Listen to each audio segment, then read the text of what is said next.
മടങ്ങിയെത്താം. യുവരാജ് ഗോകുൽ ഇപ്പോൾ ഷൈബു മഠത്തിൽ ചൂണ്ടിക്കാണിച്ച കാര്യങ്ങൾ താങ്കൾ കേട്ടിരിക്കുമെന്ന് കരുതുകയാണ്. ഈ ആ, എണ്ണത്തിൽ പോളിംഗ് ശതമാനത്തിന് ശേഷം വന്ന കണക്കുകളിലെ വ്യത്യാസം, വലിയ തോതിൽ വോട്ടർമാരുടെ എണ്ണം ഉയർന്നു ഓരോ മണ്ഡലത്തിലും എന്നുള്ള കോൺഗ്രസിന്റെ പരാതി. ആ ഒരു പരാതി ഉന്നയിക്കപ്പെടുമ്പോൾ സ്വാഭാവികമായും നിങ്ങൾക്കും ഒരു പരാതി വേണ്ടതല്ലേ? നിങ്ങൾ തെരഞ്ഞെടുപ്പ് കമ്മീഷന്റെ ഭാഗമല്ല എന്ന് ആവർത്തിച്ച് പറയുമ്പോൾ എന്താണ് തെരഞ്ഞെടുപ്പ് കമ്മീഷനെതിരെ പരാതിയില്ലാത്തത്? സ്മൃതി, ഞാൻ ഇതിനകത്ത് എല്ലാത്തിനും മറുപടി പറയാം. ആദ്യം ശ്രീ അനിൽ ബോസ് അദ്ദേഹം ഉന്നയിച്ച വാദങ്ങൾക്ക് വേണ്ടിയിട്ട് മറുപടി പറഞ്ഞിട്ട് വേണം എനിക്ക് ഇതിലേക്ക് വരാൻ. എനിക്ക് അല്പം സമയം തരണം. ഒന്ന്, ശ്രീ അനിൽ ബോസ് പറഞ്ഞു, അതേപോലെ തന്നെ ഷൈബു മഠത്തിലും അത് ആവർത്തിച്ചു പറഞ്ഞു, ഞങ്ങൾ പറഞ്ഞു മറ്റാർക്കോ വേണ്ടിയിട്ട് ആണ് ഈ പറയുന്ന ഹർജികളൊക്കെ പോകുന്നത് എന്ന് ഞങ്ങൾ പറഞ്ഞു എന്നുള്ള നിലയിൽ ഇവർ പറഞ്ഞു. അത് ഞങ്ങളല്ല പറഞ്ഞത്. നിങ്ങൾ രണ്ടുപേരും ഞാൻ പറഞ്ഞ കാര്യം ശ്രദ്ധിച്ച് കേൾക്കാത്തതിൻ്റെ പ്രശ്നമാണ്. ഞാൻ പറഞ്ഞത് സുപ്രീം കോടതി ജഡ്ജിയായ ദിബാങ്കർ ദത്ത അദ്ദേഹം പറഞ്ഞു എന്നാണ്. അദ്ദേഹത്തിൻ്റെ ഓൺ വേർഡ്സ് വേണമെന്നുണ്ടെങ്കിൽ നിങ്ങൾക്ക് രണ്ടുപേർക്കും വേണ്ടിയിട്ട് ഞാൻ വായിക്കാം. There seems to be a concerted effort to discredit, diminish and weaken the progress of this great nation on every possible frontier എന്ന് പറഞ്ഞത് ഞാനല്ല പറഞ്ഞത്, സുപ്രീം കോടതി ജഡ്ജിയാണ് പറഞ്ഞത്. ഞാൻ അദ്ദേഹത്തെ കോട്ട് ചെയ്തിട്ട് സുപ്രീം കോടതി ജഡ്ജിക്ക് വരെ നിരന്തരമായിട്ട് ഇത്തരം സാധനങ്ങൾ വരുമ്പോൾ പറയേണ്ടി വരുന്നു എന്ന് മാത്രമാണ് ഞാൻ നിങ്ങളോട് രണ്ടുപേരോടും പറഞ്ഞത്. ഒന്ന്. രണ്ട്, BJP-ക്കാർക്കെതിരെ നടപടിയെടുക്കുന്നില്ല എന്ന് പറഞ്ഞു. എന്തടിസ്ഥാനത്തിലാണെന്ന് എനിക്കറിയില്ല. അഭിജിത് ഗംഗോപാധ്യായ എന്ന് പറയുന്ന മനുഷ്യൻ BJP-യുടെ വെസ്റ്റ് ബംഗാളിലെ ലോക്സഭാ സ്ഥാനാർത്ഥിയാണ്. അദ്ദേഹത്തെ ക്യാമ്പയിനിങ്ങിൽ നിന്ന് വിലക്കിയിരിക്കുന്നത് നിങ്ങളാരും കണ്ടില്ല എന്ന് പറയുന്നതിൻ്റെ അകത്തുള്ള അർത്ഥവും എനിക്ക് മനസ്സിലാവുന്നില്ല. പിന്നെ ശ്രീ അനിൽ ബോസ് അങ്ങ് പറഞ്ഞു പ്രധാനമന്ത്രി വർഗീയ പരാമർശം നടത്തി എന്നുള്ള തലത്തിൽ അങ്ങ് പറഞ്ഞു. അതിനെതിരായിട്ട് തെരഞ്ഞെടുപ്പ് കമ്മീഷൻ നടപടിയെടുത്തില്ല, അദ്ദേഹത്തിന് നോട്ടീസ് അയക്കുക മാത്രമാണ് ചെയ്തതെന്നുള്ള കാര്യം. മെയ് 15-ാം തീയതി രാഹുൽ ഗാന്ധിക്കെതിരെ സമാനമായിട്ടുള്ളൊരു പരാതി തെരഞ്ഞെടുപ്പ് കമ്മീഷന് BJP നൽകിയിട്ടുണ്ട്. രാഹുൽ ഗാന്ധി നടത്തിയിരിക്കുന്നതും തീർത്തും വർഗീയമായ പരാമർശം തന്നെയാണ്. അതും ഇന്ത്യൻ ആർമിയെ കൂടി ഉൾപ്പെടുത്തിക്കൊണ്ട്. ഇന്ത്യൻ ആർമിയിൽ മരണപ്പെടുന്നത് മുഴുവനും താഴ്ന്ന ജാതിയിലുള്ള ആൾക്കാരാണെന്നും കൂടിയ ജാതിയിലുള്ള ആൾക്കാർ മരണപ്പെടുന്നില്ല എന്നുള്ള തലത്തിൽ തീർത്തും വർഗീയമായിട്ട് ജാതീയമായി വിഭജിക്കുന്ന തലത്തിലുള്ള പരാമർശം രാഹുൽ ഗാന്ധി നടത്തിയിട്ടുണ്ട്. രാഹുൽ ഗാന്ധിക്കെതിരെ ഇതേ ഇലക്ഷൻ കമ്മീഷന് പരാതി കൊടുത്തിട്ടുണ്ട്. രാഹുൽ ഗാന്ധിയെ വിലക്കിയോ? രാഹുൽ ഗാന്ധിയെ ബാൻ ചെയ്തോ?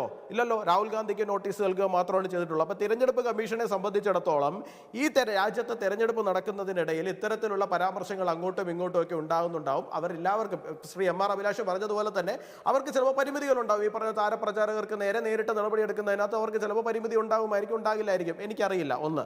രണ്ടാമത്തെ കാര്യം, ശ്രീ ഷൈബു മഠത്തിൽ ഇവിടെ ആവർത്തിച്ച് പറയുന്നുണ്ടായിരുന്നു എന്താണ്, എന്തുകൊണ്ട് BJP അതിനോട് എന്താണ് മറ്റു പാർട്ടികളോടൊപ്പം നിന്ന് പ്രതികരിക്കുന്നില്ല എന്ന് ചോദിച്ചു. ശ്രീ ഷൈബു മഠത്തിൽ നിങ്ങളോട് ചോദിച്ച പോലെയല്ല സ്മൃതി എന്നോട് ചോദ്യം ചോദിച്ചത്. സ്മൃതി എന്നോട് ചോദ്യം ചോദിക്കുമ്പോൾ അമിത്ഷാ 310 സീറ്റ് ജയിക്കുമെന്ന് പറഞ്ഞു കഴിഞ്ഞു, അതിൻ്റെ അർത്ഥം നമ്മൾ എന്തോ ടാമ്പറിങ് എവിടെയോ നടത്തി എന്നൊക്കെ ഉള്ള അർത്ഥത്തിലാണ് ചോദിക്കുന്നത്. സ്വാഭാവികമായിട്ട് അതിനോട് ചേർത്ത് മറുപടി പറഞ്ഞു വരുമ്പോൾ ആ ഒരു ടോണിലേക്ക് മറുപടി വരും. ഒന്ന്. രണ്ടാമത്തെ ഒരു കാര്യം എന്ന് പറഞ്ഞു കഴിഞ്ഞാൽ 2004 മുതൽ 2014 വരെ ഞങ്ങൾ പ്രതിപക്ഷത്താണ് ഇരുന്നത്. മാന്യമായി പ്രതിപക്ഷത്തിരുന്നു, മാന്യമായി രാഷ്ട്രീയ പ്രവർത്തനം നടത്തി, മാന്യമായി തെരഞ്ഞെടുപ്പ് നേരിട്ടു, ഞങ്ങൾ ജയിച്ചു. ഞങ്ങൾ ഈ 2004-നും 2014-നും ഇടയ്ക്ക് ഇതുപോലെ കോടതി കയറി ഇറങ്ങുന്നത് നിങ്ങൾ കണ്ടിട്ടുണ്ടോ? ഇന്ത്യയിലെ ഭരണഘടനാ സംവിധാനങ്ങളെ ഇത്തരത്തിൽ അപകീർത്തിപ്പെടുത്താൻ ശ്രമിക്കുന്നത് നിങ്ങൾ എപ്പോഴെങ്കിലും കണ്ടിട്ടുണ്ടോ? ഇല്ലല്ലോ. അപ്പോൾ ഞങ്ങൾക്ക് അന്നു മുതൽ ഇന്ന് വരെ ആ കാര്യത്തിൽ ഒരേ നിലപാട് തന്നെയാണ് ഉള്ളത്. ഞങ്ങൾ ഗ്രൗണ്ടിലാണ് തിരഞ്ഞെടുപ്പ് ഫൈറ്റ് ചെയ്യുന്നത്. ഞങ്ങൾക്ക് ഗ്രൗണ്ടിൽ തിരഞ്ഞെടുപ്പ് ഫൈറ്റ് ചെയ്ത് ജയിക്കുന്നതിന് നല്ല ആത്മവിശ്വാസമുള്ള രാഷ്ട്രീയ പാർട്ടി തന്നെയാണ് ഞങ്ങൾ ആ തലത്തിൽ തന്നെയാണ് മുമ്പോട്ട് പോകുന്നത്. പിന്നെ ശ്രീ അനിൽ ബോസിനോട് ഞാൻ ഒരു കാര്യം കൂടി പറഞ്ഞുകൊള്ളട്ടെ, ഒരു കാര്യം കൂടി പറഞ്ഞ് അദ്ദേഹത്തെ ഞാനൊന്ന് ഓർപ്പിച്ചുകൊള്ളട്ടെ. അങ്ങേക്ക് നവീൻ ചൗള എന്ന് പറയുന്ന തിരഞ്ഞെടുപ്പ് കമ്മീഷണറെ അറിയാമായിരിക്കുമല്ലോ. 2009 UPA സർക്കാർ നിയമിച്ച തിരഞ്ഞെടുപ്പ് കമ്മീഷണറാണ്. 2006, 2009 കാലഘട്ടത്തിൽ അദ്ദേഹം തിരഞ്ഞെടുപ്പ് കമ്മീഷന്റെ ഭാഗം തന്നെയായിരുന്നു. അദ്ദേഹത്തിനെതിരെ ഇന്ത്യൻ പ്രസിഡന്റിന് മുഖ്യ തെരഞ്ഞെടുപ്പ് കമ്മീഷണർ തന്നെ പരാതി കൊടുക്കുന്ന സാഹചര്യം ഉണ്ടായിട്ടുണ്ട്. എന്തിനാണെന്നറിയാമോ? അതായത് തിരഞ്ഞെടുപ്പ് കമ്മീഷൻ അകത്തെടുക്കുന്ന തീരുമാനങ്ങൾ പുറത്തിറങ്ങി കോൺഗ്രസിന്റെ നേതാക്കളെ വിളിച്ചറിയിക്കുന്നു എന്നുള്ളതായിരുന്നു അദ്ദേഹത്തിനെതിരായിട്ടുള്ള പരാതി. അതേ മനുഷ്യനെയാണ് നിങ്ങൾ 2009 കൊണ്ടുവന്ന് ചീഫ് ഇലക്ഷൻ കമ്മീഷണറാക്കി വെക്കുന്നത്. BJP പരാതിയുമായിട്ട് ഓടി നടന്നോ? BJP ഏതെങ്കിലും കോടതിയിൽ പോയോ? BJP ജനങ്ങൾക്കിടയിൽ ഇലക്ഷൻ കമ്മീഷണർക്കെതിരെ അല്ലെങ്കിൽ ഇലക്ഷൻ കമ്മീഷനെതിരെ അവിശ്വാസം വളർത്തുവാൻ വേണ്ടിയിട്ട് പോയോ? ഈ പറയുന്ന EVM-നെതിരായിട്ട് BJP നേതാക്കൾ ആരെങ്കിലും ബഹളം വെച്ചുകൊണ്ട് നടന്നോ? ഇല്ലല്ലോ.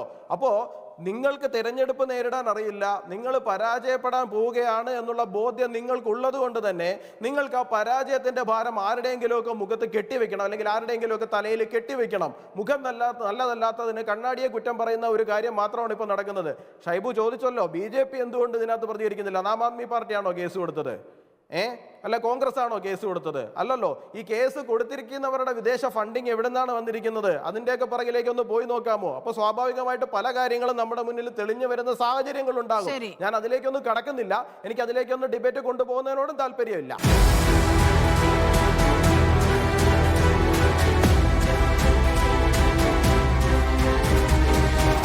ഡിബേറ്റ് വിത്ത് സ്മൃതി പരുത്തിക്കാട്.